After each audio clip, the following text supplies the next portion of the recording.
Nah ini gini untuk Bang Sepa, ini ada beberapa pertanyaan nih Bang. Bagaimana sih Bang menurut pandangan Bang Jokowi itu di mata milenial? Assalamualaikum warahmatullahi wabarakatuh. Perkenalkan, nama saya Saifan. Saya seorang penulis lepas. Saya juga sering mengikuti isu-isu politik kekinian ya. Nah, bagi saya menilai bahwa kaum muda ini perlu kita dorong agar mereka peka politik, yang pertama ya. Yang kedua, setelah peka politik, maka anak muda juga perlu kita dorong cerdas dalam memilih calon. Nah, yang ketiga, anak muda juga perlu berhati-hati dalam membaca berita atau informasi-informasi yang terkait isu-isu politik kekinian.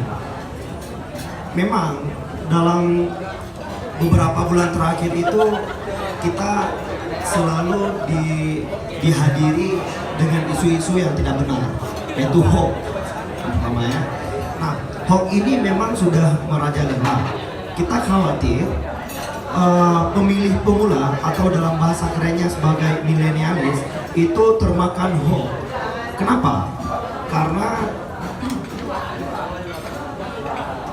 apalagi di Aceh ya. Kenapa? Karena minat baca yang sangat rendah itu sangat mempengaruhi kita. Nah, yang paling lucu dan konyol ketika kita percaya bahwa adanya lembaran suara yang sudah dicoblos, kemudian presiden diserang dengan isu-isu yang sifatnya tidak benar. Contohnya dari warga PKI, ya kan? Kemudian yang paling lucu lagi, pernah kejadian itu di Aceh ketika berani sekali salah seorang di Aceh Utara itu, kalau nggak salah saya, mengedit foto apa video? Foto ya, foto Kiai Mangwangu, dan itu sangat memalukan bagi saya. Dan kita perlu kehati-hatian dalam konteks membaca situasi politik kekinian. Nah, yang paling penting adalah kita perlu menghindari kampanye-kampanye negatif. Memang baru kali ini presiden itu diserang dengan isu-isu jelek, dan satu-satunya presiden loh. Karena kenapa? Analisa saya itu, lawan politik Pak Jokowi itu tidak ada lagi cara bagaimana menyerang Pak Jokowi. Yang pertama, Pak Jokowi itu telah berhasil dari sisi pembangunan ya.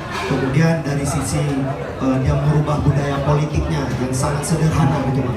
Nah, kemudian dia mampu berbaur dengan kalangan manapun, dengan anak muda, dengan orang tua, dan bahkan dengan lawan politiknya. Mungkin yang paling spesial bagi saya itulah Jokowi dengan cara sikap dia mengayomi lawan politiknya. Oke baik Bang, terima kasih. Mungkin pertanyaan selanjutnya itu, kenapa sih milenial itu harus memilih Jokowi Bang? Nah, ya itu tadi, bahwa semenjak Pak Jokowi, bahasa kerennya adalah Pak D, beliau itu sangat sederhana ya. Kita tahu bahwa tidak pernah dia itu menunjukkan cara dia berpakaian, cara dia berbicara. Karena dalam teori kepemimpinan sendiri, bahwa kalau misalkan pemimpin itu harus punya karakteristik yang sederhana. Nah, itu pemimpin yang kita harapkan di abad 21 ini ya. Nah, dalam teori itu juga disebutkan bahwa adanya karismatik yang dimaksud di sini adalah karismatik yang merakyat gitu. Dicintai oleh rakyat, sederhana, mengayomi, dan lain sebagainya.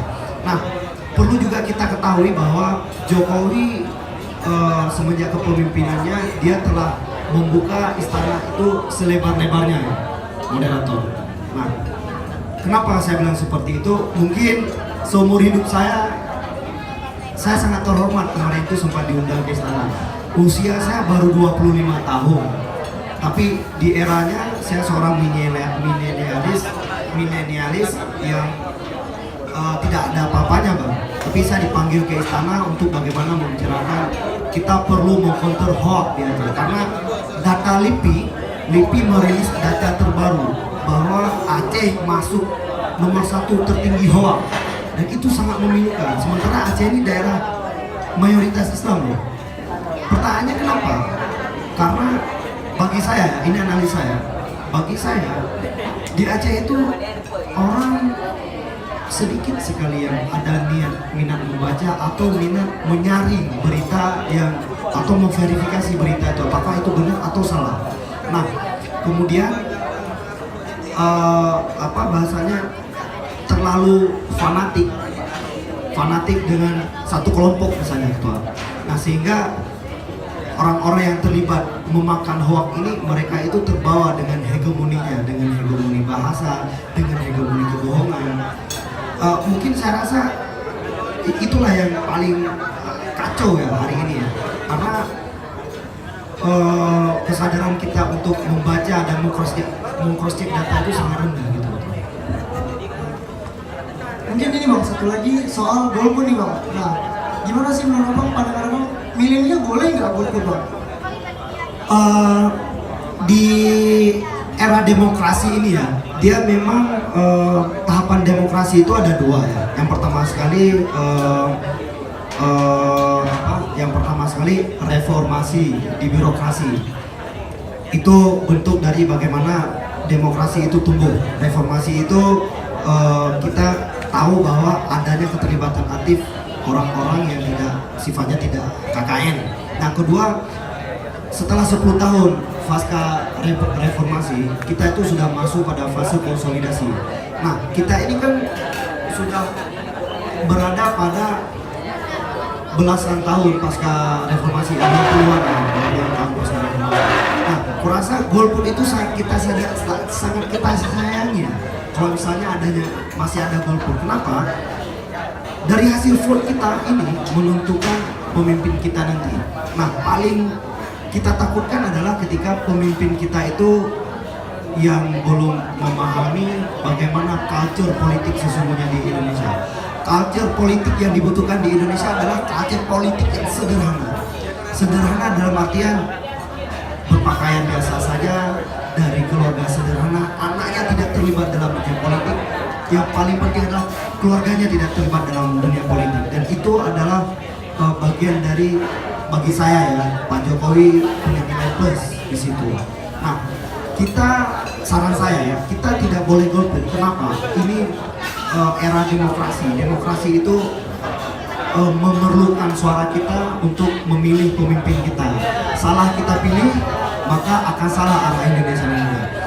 Analisa saya kembali bahwa satu periode kepemimpinan Jokowi itu kurasa sudah menunjukkan keberhasilan yang cukup bagus ya. Apalagi untuk Aceh, Ketua. Nah, Ketua, kita tahu bahwa Aceh itu adalah daerah provinsi yang paling banyak dikunjungi oleh Pak Presiden. Presiden dalam konteks ini ya.